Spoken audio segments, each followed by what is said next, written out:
Today we've got a very special video from the team at Console Trading. We've got our lovely new MA3 light in the office now. So this is our lovely new console.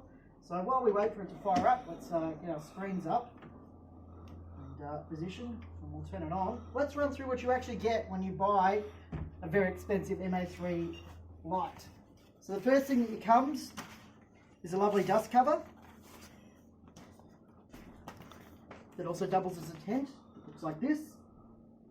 It sits over the console, like so.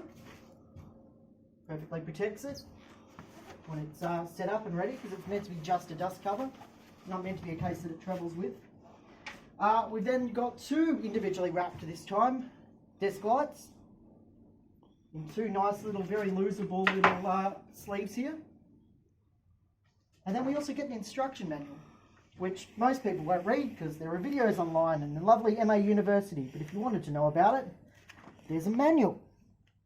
Now, while we've got the desk now fired up in MA2 mode, let's quickly see what we've got. So if we slide back the one drawer, this being a light, we've got our lovely keyboard. We've got a nice little slot in there to plug your USB drive in. Very nice. And then we've just got our two bottom screens. And then we've got our two top screens and our two letterbox screens. And we can completely drop this back depending on the angle that we want to work, like so. Anyway guys, that's a really short video. We tried to do a live stream before, but I forgot to unmute the audio. So hopefully this makes up for it. Thanks.